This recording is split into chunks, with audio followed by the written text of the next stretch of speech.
And what was it like working with Leslie Grantham? Well, I had come out of the National. I'd been working with Kenneth Branagh. And I always felt, and literally within a few weeks, I suddenly found myself in Albert Square. And I always said if I wrote an autobiography, it would be From Ken to Den in 2 small steps. Well, this is him coming back from the dead. Twice. This is the second time. Of course. And I walked in, we did our scene, and then they kept the camera rolling, apparently. And this was so camp. Because Leslie sort of went at the end of it, went, "Are you the girl that does loads of voiceovers?" And I went, "Are you the bloke that's been dead for 7 years?"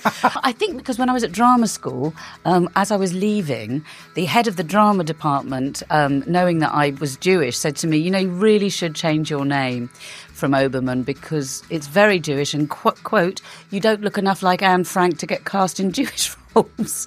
And so I went, my jaw dropped. A jaw literally dropped. And I went, "Oh, God, well, maybe I should be Tracy Smith. Maybe I could be Tracy." And then I thought, oh, fuck it. And then I thought if I added an Anne, my middle name in there, it would become a whole other thing. So this is fantastic because I was thinking we'll save the antisemitism stuff until the end of the hour. Straight in there. Welcome to Martin Deeson Unloaded, the podcast where I sit down with some of the people who've made Britain such a joy to live in since the 1990s. Today's guest has been entrusted with more national treasures than the Beefeaters at the Tower of London. EastEnders, Doctor Who, Toast of London with Matt Berry, Friday Night Dinner, Ricky Gervais's Afterlife, The Witcher, The Sandman, the new Harlan Coben thriller Runaway on Netflix, and of course the Royal Shakespeare Company. And I'm sorry for reading that. I'm terrible at remembering lines, but honestly, Tracy's Wikipedia page is the longest one I've ever seen in my life. She's a writer, actor, comedian, activist, recently minted MBE. It's Tracy-Ann Oberman. Welcome to Unloaded. Hello, Martin. How lovely to be here. And you know what? You're one of the few people that can call me Tracy. Did I just call you Tracy? You did, and that's because we go back so far that I'm not prepared to foist my professional name on you. That's right, because when we first met, you were Tracy. Yeah. And then you became Tracy-Ann, presumably for an equity kind of reason, or? Yeah, I have no idea what. I think because when I was at drama school, as I was leaving, the head of the drama department, knowing that I was Jewish, said to me, "You know, you really should change your name from Oberman because it's very Jewish and, quote, you don't look enough like Anne Frank to get cast in Jewish roles." And so I went, my jaw dropped. Yeah, jaw literally dropped. And I went, "Oh, God, well, maybe I should be Tracy Smith. Maybe I could be Tracy." And then I thought, oh, fuck it. And then I thought if I added an Anne, my middle name in there, it would become a whole other thing. So this is fantastic because I was thinking we'll save the anti-Semitism stuff till the end of the hour. Straight in there. That's astonishing how things have changed and moved and not changed since we first met, which brings us, we met when we were teenagers, right? Yeah. And I remember meeting, first of all, I met your childhood sweetheart, your boyfriend at the time, who said it's all right to say his name on this, Richard Matthews. Who is now a King's Counsel, which is a best job title in the world. I know. And he was the funniest person I'd ever met on the first day at university. And then I met you a few months later, and he became the second funniest person. And I have to say, he was going on about this friend of his, Martin Deeson, and I'm obsessed with you. I've known you for many, many years. You are fascinating. Your career has... I mean, you should interview yourself sometime because your career is fascanating. That would be quite schizophrenic. No, you're brilliant. You are just brilliant. So I'm really honoured to be here. That people are turning off in their droves now. But let's just to start there, because there is so much to talk about with you. Like I say, you were genuinely incredibly funny.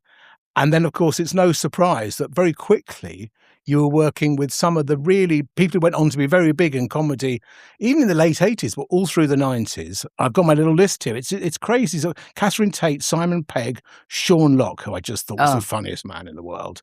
Sacha Baron Cohen, Julian Barrett, Robert Webb. Were you aware at the time that this was kind of the second wave of alternative comedy happening? Yeah, it's really interesting because I started off, after I'd gone to university, then I went to drama school, and that had been 7 years, so I could have been a doctor as my father was screaming at me, 7 years in education. And then I went straight to the Royal Shakespeare Company. So I was very much like part of the theatre establishment. But I then ended up overlapping in comedy. And because I wasn't like in the heart of the comedy world, I was very much doing drama and theatre, but also doing comedy, a little bit of stand-up, got into sitcoms and comedy. I was working with this new wave of up-and-coming comedians. And at the time, I didn't know that Catherine was going to be Catherine. I knew she was brilliant, and she had been at drama school with me, so I knew her as an actress. I remember with Robert and Paul, we were on doing a lot of the Radio 4 comedy stuff, all the Goodness Gracious Me crowd. I was doing loads and loads of comedy on Radio 4 with Sean Locke, 15 Stories High, where I played all the women. And I remember, I had to play all the women. I remember one day coming in going, Sean, in one episode I'm playing like 20 women. All from South London. Can I at least do a different accent? He was like, no, they've all got to come from South London and be completely different. Am I getting paid per Exactly, per but it was like, oh God, that's difficult. But yeah, looking back now and I can see, the Kevin Eldons and Mark Heap, who he and I have crossed over on many occasions through Big Train and Friday Night Dinner and lots of things. That was huge at the time. Huge, really cool. Yeah. And Simon, I think there was a feeling that... I was working with some pretty amazing people, but they did go on to define comedy in a generation. And I felt really honoured to be in their orbit. I bet, because I remember when we first met, you and Richard were both obsessed with The Young Ones, comic strip, and then also some great historical comedy as well. Woody Allen films. Bilko, Richard was obsessed. Oh, Bilko, we were obsessed with. My favourite film of all time was The Original Producers, Mel Brooks, Blazing Saddles. These really, even things like The Goons and stupid little things like Michael Bentine's Potty Time, those sort of things that define the friendship. But you're right, we were completely obsessed with sketch comedy. And had we been around now, later on, we would have maybe written up some of those sketches and got them on YouTube or done whatever you could do with it. But in those days, you just did it yourself and you didn't really know what to do with it. And is there a kind of a line through your comedy career? Because, for starters, for me as an outsider, it seems quite unusual to have Royal Shakespeare Company, lots and lots of comedy, writing credits, really quite very serious drama as well. That's quite unusual. But the comedy seems, and I can't quite put my finger on it, there's a theme. Yeah. The women you play are... Yes. Well, that is interesting, isn't it? Because, I just played Shylock in The Merchant of Venice 1936, so I was the first ever female Shylock. And yet even in that, there is a sort of funny bones. I think... There is comedy and tragedy and tragedy and comedy. And I think the thing with comedy is it only works when there's a truth in it, which is why I think some of the best comics are also very good actors. I think script is really important. So I think really clever wordplay, farce I like, but it's got to be clever farce. But, slapstick, falling over, slipping on banana skins does nothing for me, but clever, good scripts.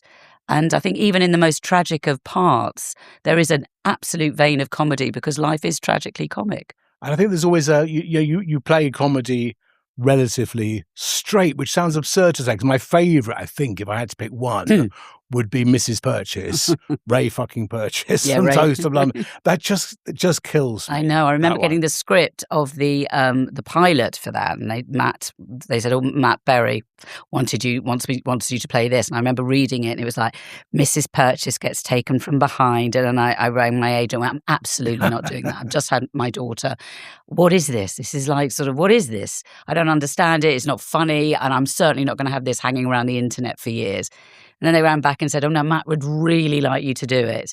And I knew the producer from Big Train, and it was a really good crew. And I went, oh, all right, I'll come in for a rehearsal. And it was funny, sort of funny.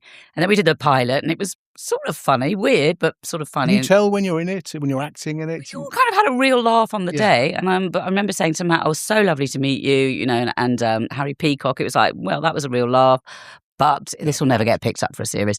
And then it did. And it became a kind of cult classic. And I was really happy when Mrs. Purchase came back again and again and again. There's something so funny about being able to be most of your appearances on screen taken roughly from behind. Literally with a fag in your mouth. And yet playing that pretty straight. Totally straight. Yeah, here I am. I've got Matt Berry up the back. Exactly. Matt Berry up the back. But there was a whole backstory there. This is a woman that's never enjoyed sex in her life unless she's paid for it. She certainly doesn't. It was funny. And the thing that I loved about Matt and Arthur, who wrote that with him, who had also done Big Train, is that world of Toast, whilst it was stretched to an extreme, was based in a reality. So you absolutely believed it. There were total truths there. And they very cleverly cast very good actors in it. So everyone, like Stephen Boxer was a straight actor, straight from the Royal Shakespeare Company and the National. Brian Blessed, like John Hamm, amazing actors in it. Well, I've heard actors say that it's actually alarmingly true to what it's like being a jobbing actor, working in voiceover studios, that kind of thing. I know. Matt completely blew the everyone is now slightly embarrassed when you go in to do a voiceover because they sort of go, I don't want to sound too much like Clem Fandango here, but can you play it old, young, wise, stupid? And you're like, yeah, you sound like Clem Fandango. I've done a tiny bit myself. I did some recently for a charity campaign, and it's absolutely comedic, isn't it? It's like, yes. What does everyone think of that? There's someone at the back who hasn't said anything yet, so they feel they have to. Exactly. Yes. I think, could you say it a little bit more, I don't know, with a bit more controversy? Yeah. Like, what does that mean? How do I add controversy? And also those adverts that a fortune has been spent on, and so everybody has to justify their paycheck. And you get these utterly, can you hero the price point, please? Or can you say, what? It's sort of advertising speak. Yeah. So Matt really did puncture that world very nicely. And then the other massive cult comedy, I suppose, if you're putting them in a pantheon, has got to be Friday Night Dinner, Auntie Val. Yes. Which I've just recently seen online. Auntie Val is now, and that show finished a while ago, right? She's now a meme. Again, they're calling it Auntie Val Court. Yeah, she's turned, I got 20 people I know, about 50 people I know under the age of 20. 2 days ago, sent me a thing going, you're trending on TikTok, which I don't even bother to do.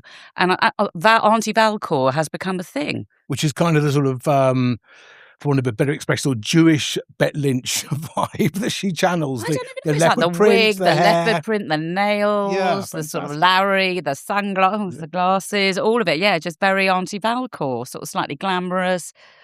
What I loved about Mrs. Purchase was that the dads at school always used to want to come and talk to me after that. So I became very popular at the school gates at the drop-off. And Auntie Val, people had a bit of a fetish about her. I think it's the mum's best friend, surely, isn't it? Right? Sort of like she was Val, but a little bit sexier. Val was, yes. I don't know. I would never use the word MILF, but I think we're into that territory. I think that's what's going on. And also, I've never understood how. My favourite episode of that was when I was locked in a cage in the last 7 series we did, Matt. 7 series. Excellent. And it became very culty when it got put onto Netflix during COVID, and so it seemed like the world and his wife watch that. Right. So having been used to being stopped for Doctor Who or EastEnders, I was suddenly getting stopped a lot for Auntie Val. And people just loved that series. And what I loved about it was that Robert wrote about his family, but it seemed to speak to everybody's family. So I was getting, all demographics stopping me from all over England when I've been on tour, saying that's like my family. It's because it presented as a Jewish family, obviously, but in fact, it's more, to me, because I come from suburban South London Catholic family, it's presented more suburbia, I think, which is a lot of people's. And that truth of the minute you walk through your parents' door, you turn back into the teenager you always were, in your relationship with your, even though you could be in your 60s, you're still pouring salt into your brothers, then all those old arguments. But there was an episode, in the last episode, Auntie Val has split up from Larry and she's dating. She's sort of dating on her phone. Funny. And so she's stuck over at Val and Martin's house, and then they bought this massive dog cage for Wilson, which is in they're housing it for Jim. And somehow she gets stuck in the cage. And I have to say, that house was very, very intense to film in. It was a small house in Mill Hill. It was quite a large crew, tiny little corridor. So when you're filming a scene, which is maybe 4 pages, but you've then got to come back on 6 characters standing in a corridor, that can take up to 10 hours a day. So it was really intense. And you were always walking into somebody, past somebody. It was very hot. Stick me in that cage. That was the best time I had on that job. I loved my cage. It was a safe space. I had my lunch in the cage. I had a little schluff in the cage. Pretty weird. It was weird. You felt safe in the cage. It was loved my cage. And people going, you're right in there. Absolutely fine. Don't want to come out. Fine. And it's amazing that as well as so much else that you've done, before we come on to the serious stuff, would all come under the sort of cult umbrella. So I wonder, when people do recognise you in the street, which one is it they're going for? Is it those, or of course the massive ones we haven't really talked about yet, EastEnders and Doctor Who, which are, It's funny. I back in the day when I was doing, I've always sort of fringed around that the sort of culty comedy, like Big Train, when I came into the second series. With, as you say, Simon Pegg and Catherine Tate and Kevin and, amazing people and great writers. That was a bit of a thing in its day. And then obviously Toast is very culty. Friday Night Dinner went mainstream. I would say I still get stopped for EastEnders, but I would say it's 50-50 between Friday night dinner and EastEnders. Well, tell me about EastEnders, because I'm not a massive soapy fan, but even I was aware that this person I knew was in it. I'm like, what? And it went massive. And you killed Dirty Den. And buried him under the Queen Vic. And then talked to him under the Queen Vic for quite a few episodes. I need to watch these clips. That just sounds hilarious. I know. And what was it like working with Leslie Grantham? Well, I had come out of the National. I'd been working with Kenneth Branagh. And I always felt, and literally within a few weeks, I suddenly found myself in Albert Square. And I always said if I wrote an autobiography, it would be from Ken to Den in 2 small steps. Nice. It was bizarre. It was at the height of, I went into it in 2003. It was at the height. It was before all these, you'll know this from your journalism and you'll understand that. It was before reality shows took over, so there was an enormous amount of tabloid and press interest in it. So the minute you signed up for EastEnders, you knew that you were going to be followed by paparazzi, your life was never going to be your own. I wasn't totally aware of that. So it was a huge commitment. Did you immediately get all that? Well, what happened, this isn't exclusive, but I got the job and I was a bit nervous. And then my agent said, and this is what you'll be earning. And I was less nervous. And and it was like, it was kind of quite life-changing. But a lot of actor friends of mine were like, what are you doing? Why are you going to go in? What are you going into EastEnders for? You're mad. However, I went out for that part. It was shrouded in secrecy. It was getting huge viewing figures. It was there were no reality shows, so it was the reality show. I went out for this secret part. I then got a call back. I turned up at Elstree. I looked down the list of 6 actresses who were on the list, and I was the only one I didn't recognise. They were all household names. I was rushed through. I thought I was going up for Ian Beale's new wife. As we walked into the Vic for the chemistry test, they said, just to let you know, you're going to be working with Leslie Grantham. You have a chemistry test. And I said, I wasn't a massive watcher in those days, but my flatmate was huge. And I was like, I thought he was dead, didn't Dirty Yes, Den of course. die? This is him coming back from the dead. Twice. This is the second time. Of course. And it's I walked in. We did our scene, and then they kept the camera rolling apparently. And this was so camp because Leslie sort of went at the end of it. Went, you the girl that does loads of voiceovers? And I went, are you the bloke that's been dead for 7 years? And then he said, are you going to do it like that? And I said, well, I'll do it like that. Are you going to do it like that? And we just got on very well. And then very, very, I assumed I'll never get it. Maybe if I'm lucky, I'll get a policewoman that arrests him for the 15th time. And I got a call very quickly, very, very quickly to say, you got the part, which was mad because normally they would workshop these characters on EastEnders for a long time. So within the time of getting it to being on set was about 10 days. And It was like Pretty Woman. It was like a whirlwind.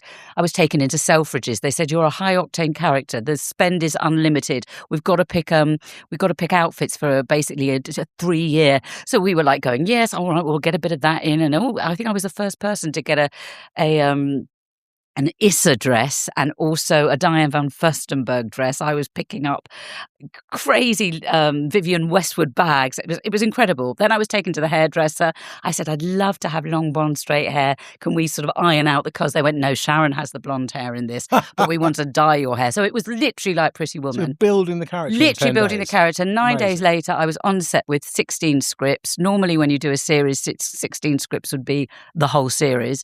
This was for the first 3 weeks. Wow. And when I got there, they said, we just want to let you know, we kept the cameras running with you and Leslie, and you're obviously the new Mrs. Watson. We like to think of Dirty Den and Angie as the sort of like Liz Taylor and Richard Burton of Walford. But when we saw your chemistry, we thought that you were more like, and we're really excited by this, Katharine Hepburn and Spencer Tracy of Walford. And as I was like, okay, that's great. And I took that in and we ran with it. And I'd been there for a week, filming about 28 scenes a day. And one of the gorgeous things about EastEnders in those days was that there was a lot of press interest in it. And I didn't realise this because I'd only been there for a week and a half, is that on the Saturday night was known as Press Nightmare Day, because that was when you got the phone call from the press office to say there was a big tabloid, News of the World, Sunday Mirror, awful scandal coming out the next day. I literally hadn't been there long enough to appreciate that. I'd had my first entrance on the Friday night. Do you know where Dirty Denim? Because I'm his wife. Amazing. You got a duff I've got hundreds of duffs, literally first straight off. I remember getting a phone call from Nigel Harman on the Saturday going, babe, listen, you better go and buy the Sunday People tomorrow. Oops. This was on the Saturday. And being the sort of like erudite family that we were, I was like, what's the Sunday People? Is that? Yes. We only do Reader's Digest and The Guardian in my family. And he was like, you better go and write. There's a thing kicking off about Leslie. Nobody had rung me. And I remember saying to Rob the next day, my husband going, we better go and buy the Sunday People. So I totted off down the road. People stopping me because I'd been on the Friday. Instantly. Within 2 days. Not even 2 days. I came down that evening onto the road in West Hampstead where I lived at that time, and a car screeched to a halt, and it was just as flip phone cameras had just come out, and in 2003, a car screeched to a halt, and it was like dum, dum, dum, dum, dum. And that was it instantaneously. Shit, welcome to your new life. Welcome to your new life. God, I bang on, don't I? Right, hang on. Where was I? I'm fascinated.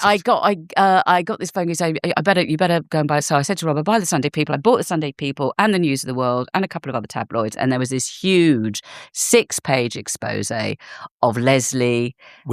Which expose? Is that a few? Oh, no. Oh, don't you remember this one, Mark? Well, I remember the first expose was when his criminal record came. Yeah, no, that was... That not many actors learned to act in prison when they were doing 10 years for murder. I mean, there's a whole story there, but I don't even think I But then the big on. one that the comedy will always stay with me was he not in Panto? That was the moment. That was when you just started. It was a picture of him in his...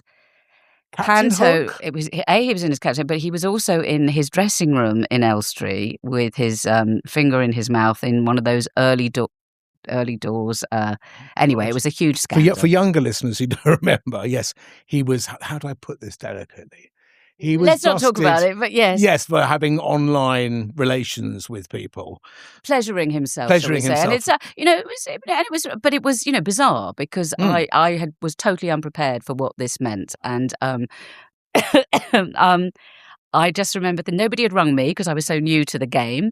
And I remember turning up on Monday at work, and it was just bizarre. It was like, I'd walked into what was a complete and utter scandal. Amazing. Tabloid scandal. So I hit the ground running on that show, and I remember having to get Leslie out of his dressing room and saying, we're going to do a closed set, and fine. It's going to be fine, Leslie. We're all fine. So I actually really enjoyed working with Leslie, but it was not without its tabloid moments, shall we say. I've only ever did one interview on the EastEnders set, and the 3 things I couldn't believe were, 1, what everyone says, the set was tiny. Albert Square is about the size of this room. 2, I watched them filming a bit, and I was like, you don't really have time to rehearse, hardly. No time to Just rehearse. bang. And 3, the paranoia, because I was interviewing Tamsin Althwaite for GQ, weirdly, and she literally wouldn't say a word during the interview, and it turned out because she had a tabloid expose coming up, I think something in her relationship had gone wrong, and I've never seen anyone so scared of a journalist in my life. I was thinking, why are we doing this? I know. So I know, and I joined. I mean, God, all the secrets are coming out now. And in fact, I did try and write something about this because it was extraordinary. When in those days, the tabloid interest and expose and hacking was, off the Richter scale. Time, and I'd been a professional actress for 12 years. Yeah. I loved, I'd been working for many, many years, and I loved the fact that within my first year I was up for Best Newcomer at the National Television Awards. But, there were a few amazing moments that really stayed with me on that show. The first one being, I remember going to the Soap Awards, and it was like crossing into Hogwarts. It was like a whole other world. And I remember sort of sitting there with Letitia Dean, who I have to say is the funniest woman in the world. But she sort of held my hand and went, we're not in Kansas now, Toto. Sit back and enjoy this. And I remember they had Best Exit, and there was quite a few. There were like 4 real actors and a dog. Best Exit as in walking out of a room? No, Best Exit from the show, or whatever your exit storyline was. But I remember that there was a small dog had been nominated as Best Exit. And so they flashed up a picture of this actress, that actress, that actress, and then this small little dog with a bow tie on. And I was Tell me the dog won. The dog won. The dog won. And I just thought, wow, for me now, I don't care whether I get nominated for a BAFTA, an Oscar. I will always have the image of that dog in a bow tie winning that award, trotting down with its owner. You went to bed sobbing into your pillow, stabbing a picture of a dog. Because you're going, oh my God, the dog beat me to it. We're all little dogs, basically, with bow ties. EastEnders was amazing. I made some really good friends. It was work unlike anything because you're doing, like I say, I remember doing up to 28 scenes a day, whereas normally you maybe would do 4 or 5 on a regular TV series. It works at such a speed. I remember Melvin Hayes coming in for a few episodes. And I remember him sitting in the green room with his script. And I went, you all right? And he went, it's like jumping on to a bullet train. And you just got to hold on tight. Terrifying. Yeah, it was really terrifying. And then the other mega show, before we come on to, I keep saying, before we do the serious stuff, Doctor Who. Oh, I mean, wow. what the heck? How can you do those two? Which was greater for you, Killing Dirty Den or Did you go inside the TARDIS? Of course you did. No, I didn't go inside the TARDIS, but what I did do, I was so lucky. It was literally as I was leaving EastEnders, I got this call to say from Russell saying, would you like to play Yvonne Hartman, head of Torchwood? I was like, what do you want? What's literally Torchwood? From one to the other. I didn't realise that. Yeah, but I wasn't allowed to say. And EastEnders was literally like the confidentiality. It was like being on the Enigma code. I mean, scripts were stamped. It was so careful to be very, very confidential. But EastEnders was on our that was EastEnders, but Doctor Who was on a whole other level of confidentiality. So you weren't meant to say anything. So I knew for a while that I was coming in for these 2 big epic episodes. It was David Tennant's first Doctor Who. So this is the start of I was at the end. The Russell T Davies. There was Russell. It was Russell. It was the second series. Right. Chris had just left and had morphed into David Tennant. So it was David Tennant's first pop at I was in the series, but we were the first 2 episodes that were filmed, even though we were going to be the last 2 episodes of the series. And it was great. They were brilliant scripts, and it was a brilliant character, Yvonne Hartman. And I'd been a Whovian all my life, so to work on Doctor Who, and I was in an episode 2 episodes that were brilliant, where I ran Torchwood, so I established the Torchwood franchise as well. But I got to work with the Daleks, I got to work with the Cybermen, I got turned into a Cyberman. And I vaguely remember that. That's I mean, it was epic. Yeah. It was epic. So, and she was just a brilliant character. And I formed a really great friendship with Russell and Phil Collinson and Andy Pryor along the way, who create. Well, because you went on with him to do It's a Sin, which was another massive. I mean, cult seems the wrong word, but it was super popular. So it's not a cult, but it had that adoration, particularly. I mean, gay friends who saw for the first time that period of their lives, the AIDS era. We remember that era. We do, of course. That's when we were at university. Yeah, it was, the iceberg. Exactly, the iceberg. I was doing a play at the time, and again, Russell and Nicholas Schindler, they said, would you be able to get up to Manchester? So I came off stage, I'd get in a car, I'd be driven up to Liverpool, I'd get out of the car, I'd film the parts, and it was over about 3 days, and then I'd get back in the car, go back to London and do the play. So it was crazy, but luckily I was able to fit that in.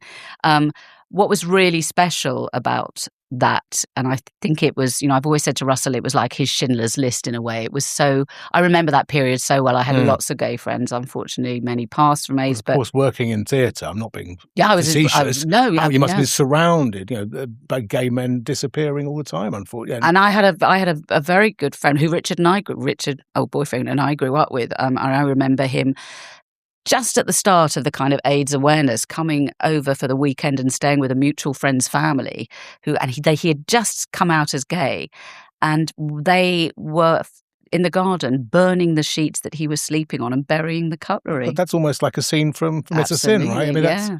And also what I think was so brilliant about It's a Sin was it.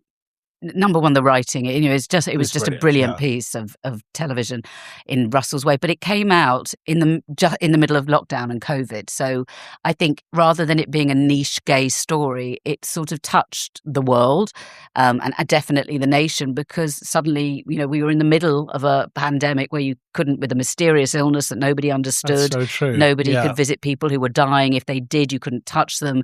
People were dying on their own in hospital beds without family being there. So I think it ended up having a kind of global message as well. I'd not thought that, because that's so true, because when I look back on COVID now, there was a level of hysteria, and because it wasn't related to anyone's sexuality, it wasn't quite so vicious. But I was thinking the other day, because we didn't know, we would advise us, we started wiping down our post deliveries with antiseptic wipes. Looking back, you're like, seriously, did you actually think you were going to get ill off a parcel from Amazon? People were you were told to disinfect your vegetables when they came in. Right. But, no. So I do think I was very, very proud of my association with that, and I think it honoured a lot of people who died, and also just kindness and trying to be kind to people and not to demonize them. Yeah, I think the human stories in that, I think, affected everyone, because there was different types of gay experience, obviously. There was the guy in the closet who tragically got ill very quickly and all that sort of stuff. But obviously there's so much to talk about with you as well. So the other side, if we I don't know if you...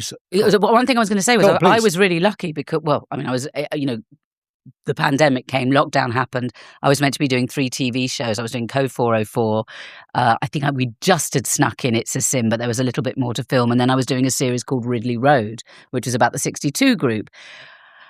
Tell us about that, because that brings me on to what I want to talk about. Exactly. Yes. I would say the Ridley Road, Sarah Soleimani wrote it, and again, working with Nicola Schindler on this, was really important for me, because it was the story of my family and the people that I knew that had come over.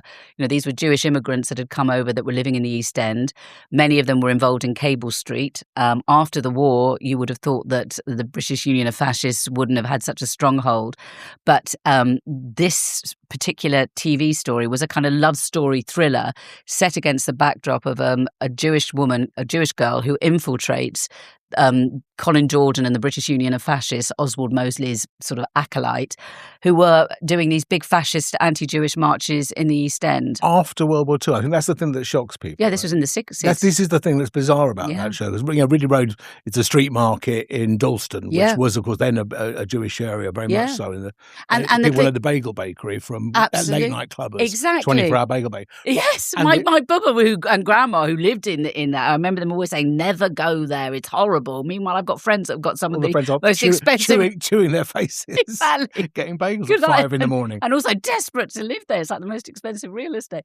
But yes, the fact this was the 60s. And so very much like Cable Street and very much like straight after the war, when there was a huge upsurge, weirdly, in anti-Semitism, the Jewish community weren't protected by the authorities, and so you had the 42 group, which was the Cable Street, which was the Jewish, basically Jewish vigilantes who looked after themselves. And similarly in Ridley Road, you had the 62 group, because the police weren't arresting the fascists; they were absolutely arresting the fascists they were arresting the Jews and their Afro-Caribbean community that were standing up against them, and they really weren't that friendly towards their immigrant population. So in order to protect their synagogues, in order to protect the kids that were getting attacked on the way back from school, in order to stop all the graffitiing and all the horrors, this 62 vigilante group was set up. And I played the wife of and sort of helper and organizer of that 62 group, and it meant a lot to me for that series to be shown. And was this sort of a bridge to,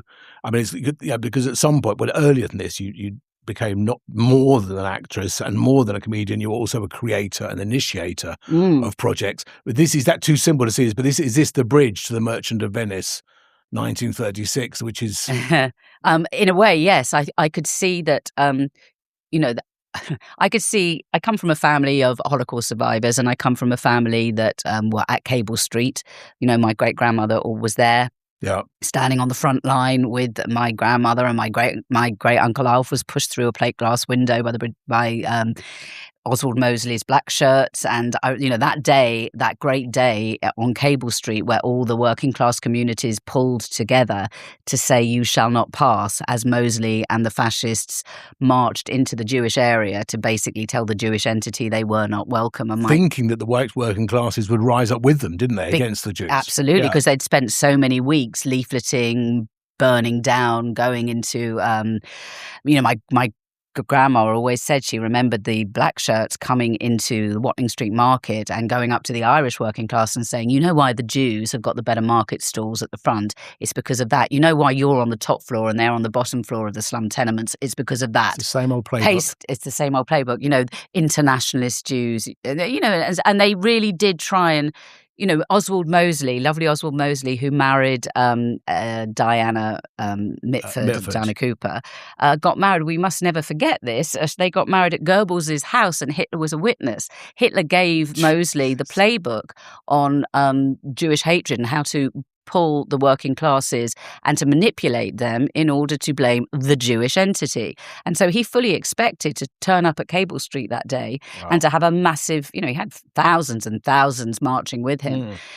So this was the backdrop. When I did Ridley Road, I could see that art and activism could work together quite well. And I was being very vocal on Twitter because I could see there was a huge rise, particularly on the left. You know, my family... That was on the left at the time, wasn't it? That was the main focus. Well, I think you kind of know where you are with the right. They don't make any bones about it. But coming from the left and having family that helped set up the Labour Party and were part of the trade union movement, and that was in my bones. It suddenly, as Jews, it felt like a very uncomfortable and not very nice place. And as you say, the same old playbook was being rolled out.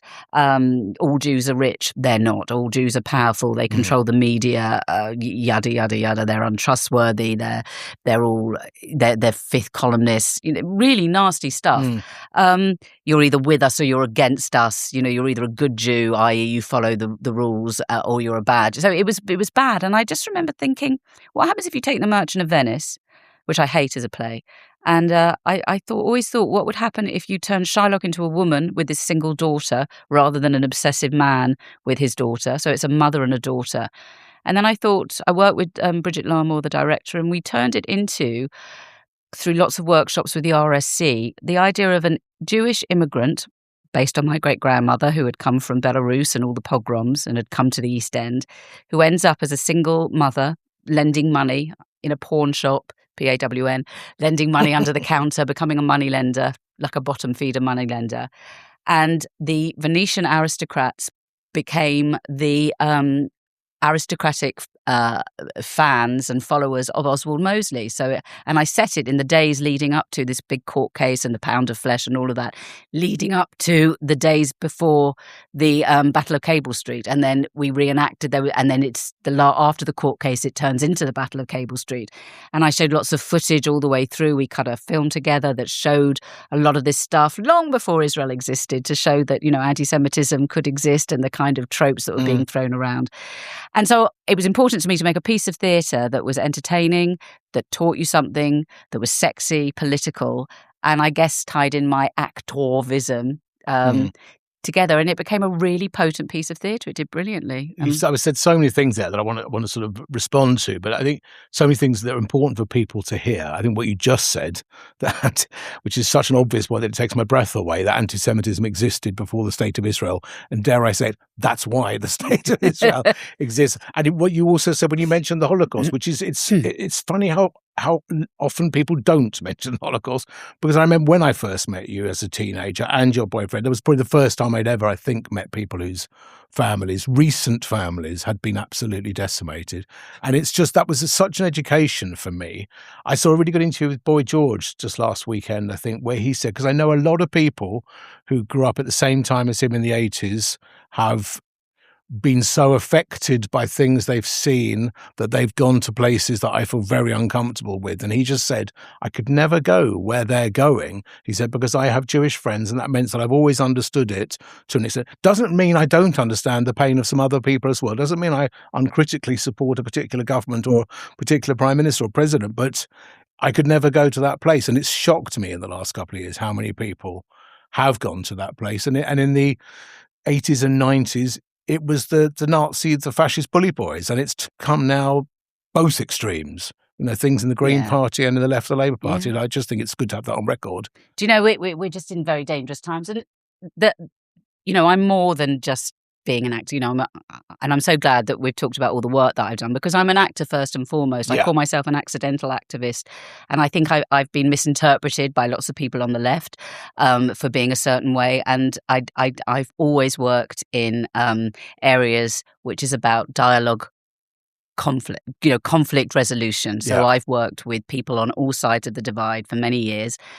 I would say that we all want the same thing, and that is peace, but we don't want anybody to suffer. But when you dehumanize people from to the point where you can't empathize with their pain because they are the enemy or they deserved what was happening, it's been very painful. And I have to say, it's when your activism veers into anti-Jewish hatred. That's the area where you need to ring a bell. And I think that the left, which is where the right can do whatever they want, we know, like I say, that's not where my heart lies. They've got to police themselves. But on the left, if I can raise awareness in any way, which is to turn around and say, be very careful in how you speak about issues. Look to your source of information and don't dehumanize anyone. I have friends on both sides of that particular divide, and we're all coming to it from the same place. And also do something positive with your activism. Don't just make it tranched in hate. Very wise words. Thank you. It's a pleasure. But what I'm trying to do much more, Martin, is to sort of make entertainment and art that somehow gets messages across. And I'm finding that I've got to a place in my career where I'm able to do that. And that's a real thrill for me. Well, that's great to have that power and to step up and use it, because there have been times the last few years when I've watched you online, I thought, God, why is she doing this? Why can't she why are you standing up? Because you're getting such a level of hatred. And I think I have huge respect for that. And I think on a sort of, I think to me it is political as well, just the gender reversal work you've done as well. I think because so much, as we know, so much art was written by men, about men over hundreds and thousands of years, to see you do that, which brings me nicely onto what you're doing next. Do I say Present Laughter? Present Laughter by Noel Coward. Tell us more about Present Laughter by Noel Coward. Well, as a journalist who worked in celebrity culture for many years with a sort of intelligent overview and a tongue-in-your-cheek over it, Noel Coward, for me, wrote the definitive observation about celebrity. He wrote a play called Present Laughter for himself in 1939, which is about a sort of very basically about Noel Coward being a very famous sort of matinee idol, theatre playwright, entertainer who is adored by everybody, but he's aging and he keeps carrying on having very ill-advised affairs, and he's got his coterie of producers, managers, helpers, agents, and an ex-husband who are part of the firm. They're all kind of feeding off each other. So written as a gay character at that point? No, I was all coded. Right, all coded. Okay, right.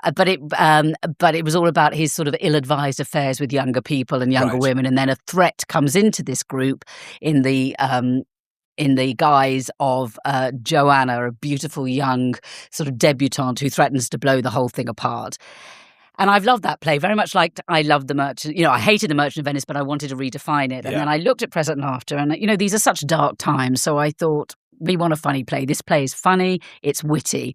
But I thought, what happens if you put a feminist lens on it?